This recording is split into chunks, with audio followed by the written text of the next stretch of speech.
नमस्कार दोस्तों, जैसा कि मैंने प्रॉमिस किया था कि मैं पीएम विश्वकर्मा स्कीम पे वीडियो बनाऊंगा और फाइनली मैं आज इस पे वीडियो लेकर आ गया हूँ।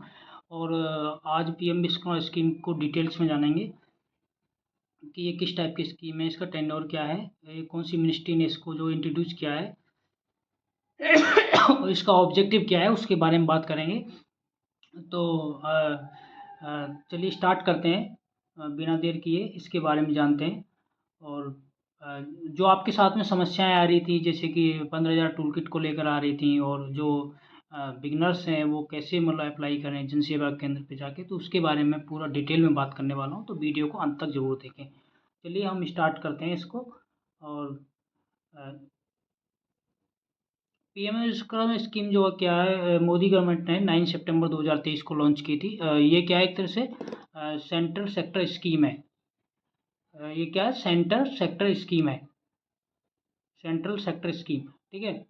तो सेंट्रल सेक्टर स्कीम है ये। मिनिस्ट्री क्या है, इसको जो मिनिस्ट्री ने इंट्रोड्यूस किया था, ministry of the micro small and medium enterprises, इसको बोलते हैं हिंदी में मध्यम सूक्ष्म एवं लघु मंत्रालय, उद्यमिता मंत्रालय। ठीक है। इसका ऑब्जेक्टिव, बेसिकली ऑब्जेक्टिव क्या था, recognition of the artisan and craft people, जो हमारे जो कारीगर्स थे, जो आर्टिजन्स थे हमारे, उनकी क्या है, एक तरह से पहचान करना। ठीक है। कुशल कारीगरों की पहचान करना, और जो आर्ट्स, जो आर्टिजन्स थे, उनकी हमें पहचान करना। Provide incentive for the digital transaction, मतलब क्या करना है इसमें, एक तरह से इंसेंटिव देना डिजिटल ट्रांजेक्शन के। जैसे कि मान लीजिए कि आप विश्वकर्मा बन जाओगे। विश्वकर्मा का मतलब है एक तरह से आप जैसे एंटरप्रेन्योर बनना चाह रहे हो विश्वकर्मा से, तो आपको क्या है, जैसे कि नगद, सॉरी, डिजिटल ट्रांजेक्शन करवाओगे तो उस पर क्या एक तरह से इंसेंटिव मिलेगा। जैसे 1 लाख रुपए का ट्रांजेक्शन है, उस पर 100 रुपीज़ का शायद इसमें दे रखा है। इसमें क्या है कि provide a platform for the brand and the promotion and the market linkage. इसमें क्या है, एक चीज़ ये दे रखी है। तो इसमें क्या है, एक तरह से प्लेटफॉर्म तैयार करना, किसके लिए, brand and promotion and the market linkage के लिए। तो इसमें आप जानेंगे कि रजिस्ट्रेशन कैसे करते हैं, तो उसके बारे में जान लेते हैं कि रजिस्ट्रेशन जो कैसे होता है। तो अब रजिस्ट्रेशन के लिए हम बात करते हैं कि जो इसके लिए आपको CSC जाना होगा। कहाँ जाना होगा, कॉमन सर्विस सेंटर, या उसको हिंदी में बोल देते हैं जन सेवा केंद्र। तो जन सेवा केंद्र पे आपको जाना होगा रजिस्ट्रेशन के लिए। ठीक है। तो जन सेवा केंद्र, या फिर इसको राजस्थान में ई मित्र भी बोल देते हैं, तो वहाँ पे जाकर आप रजिस्ट्रेशन करा सकते हैं। और फैमिली का एक ही मेंबर जो इसमें जो क्या हो सकता है, एनरोल्ड हो सकता है। तो इसमें बेसिकली क्या 18 ट्रेड्स हैं, आगे इसके बारे में भी बात करेंगे।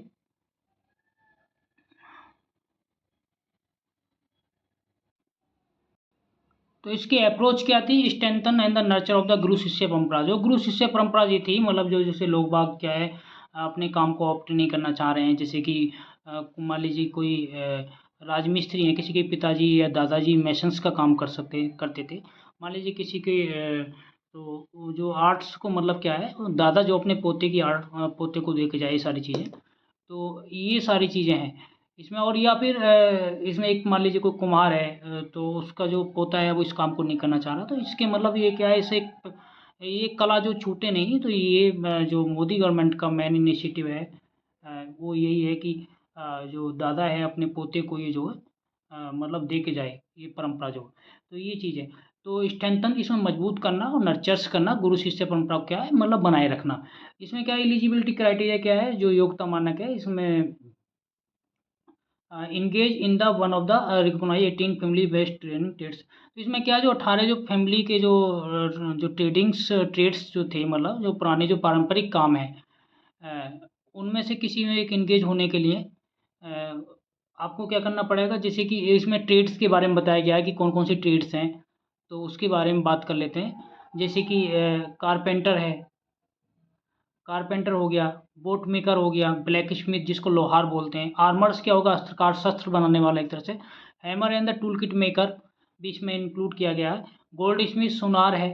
तो इसमें क्या, एक पोटर है, स्कल्पचर मूर्तिकार है, कोबलर्स मोची है, मेसन राजमिस्त्री, basket mat and the broom makers है, कोयर वेवर्स है, यानी क्या है, बुनने वाला, बुनाई करने वाला जो होता है।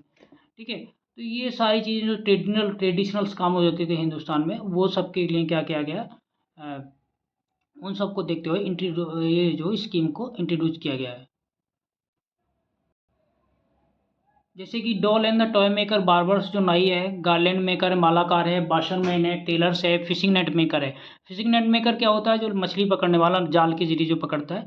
तो ऐसा कोई आपकी नज़र में है तो उसको थोड़ा आप अवेयर जागरूक कर सकते हैं कि आप जो ये इसमें जो बेनिफिट ले सकते हैं पीएम विश्वकर्मा स्कीम के अंतर्गत। अब इसमें क्या डॉक्यूमेंट की क्या रिक्वायरमेंट होगी? तो डॉक्यूमेंट के लिए आपको आधार, एक तो आधार चाहिए, और एक मोबाइल नंबर्स की आपको ज़रूरत पड़ेगी, बैंक डिटेल्स और राशन कार्ड, ये 4 जो आपको डॉक्यूमेंट्स ज़रूरत पड़ेगी इन्फॉर्मेशन के लिए। बेनिफिट ऑफ द स्कीम्स क्या है? Recognition art and craft people through PM Vishwakarma scheme certificate. तो इसमें क्या है, आपको एक सर्टिफिकेट मिलेगा और एक आपको आईडी कार्ड मिलेगा, ठीक है ना। तो आपने पीएम विश्वकर्मा स्कीम के अंतर्गत क्या लिया? ट्रेनिंग ली है। तो ये आपको आपको इसके लिए क्या करना पड़ेगा? सीधे जन सेवा केंद्र जाएगा, जैसे ही अप्लाई करोगे आप, तो ये जो ट्रेनिंग पार्टनर है उनके पास में आपकी डिटेल आ जाएगी, और डिटेल आ जाएगी तो फिर वो आपसे कांटेक्ट करेंगे, फिर इससे बैच क्रिएशन होगा। तो आपको 0 डेज वाले दिन क्या होगा?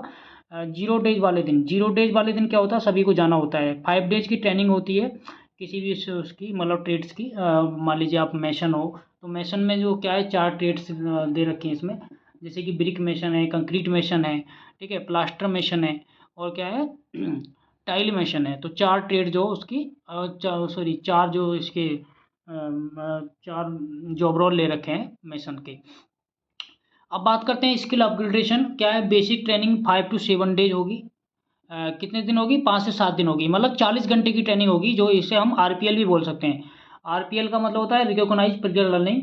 जैसे कि जो है हम एक पीएमवाईजी स्कीम में भी हम जो काम करते हैं उसमें 9 डेज का होता है, यानी 72 घंटे काम किया जाता है। इसमें क्या है, 5 से 7 दिन। 5 से 7 दिन इसलिए दर्शा रखा है क्योंकि कभी कभी आपके क्या 0 डेज में बुलाएंगे और 5 दिन की ट्रेनिंग होगी, तो वो 40 घंटे की ट्रेनिंग होगी। आपको 28 आवर्स जो मतलब प्रेजेंट होना जरूरी है। मैं तो ये कह रहा हूँ कि आपको एब्सेंट होना ही नहीं चाहिए इसमें।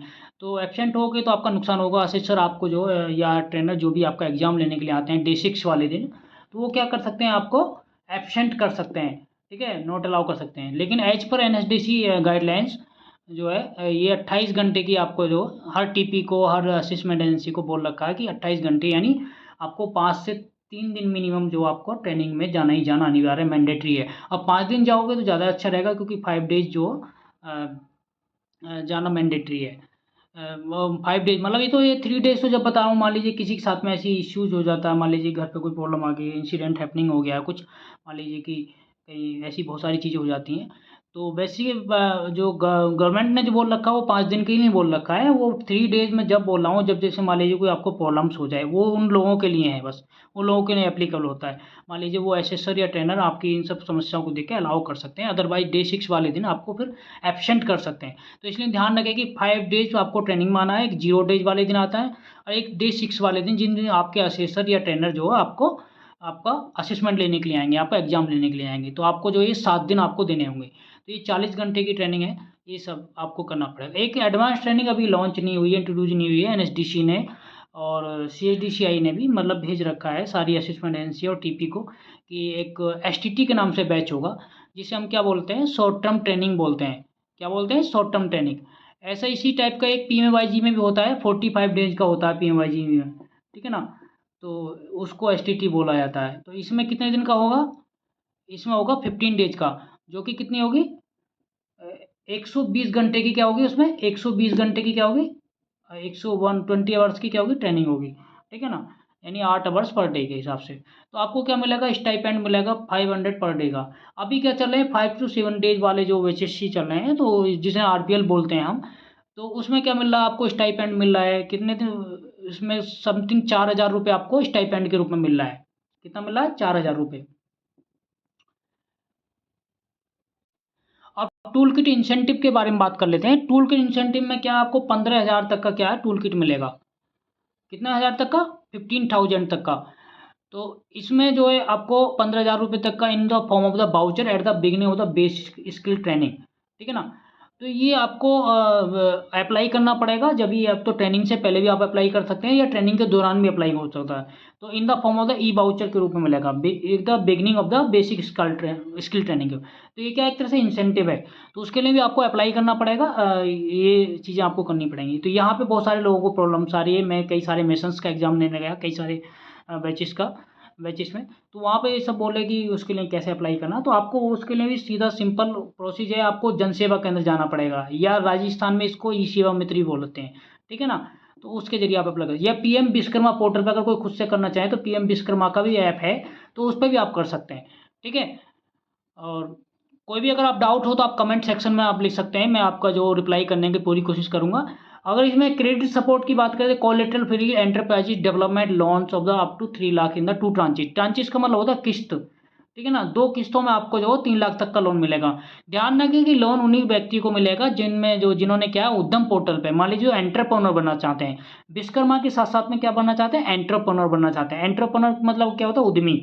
तो उद्यमी के लिए आपको क्या करना पड़ेगा, फर्स्ट ऑफ ऑल क्या करना पड़ेगा, आपको उद्यम पोर्टल पे, उद्यम पोर्टल जो होता है उस पे आपको क्या करना पड़ेगा, अपने जो काम को रजिस्टर्ड करना पड़ेगा कि मैं जो ये काम करता हूँ, मैं एंटरप्रेन्योर बनना चाहता हूँ, या फिर मैं पहले से ही इस काम को कर रहा हूँ। अगर पहले से ही कर रहे हो तब उसको उद्यम पोर्टल पर रजिस्ट्रेशन कराइए, उसके बाद में आप जो बैंक में लोन लेने के लिए जा सकते हैं, ठीक है। मैं बताऊँगा कौन सी बैंक में लोन लेने के लिए जा सकते हैं, वो भी मैं सारी डिटेल बताऊँगा।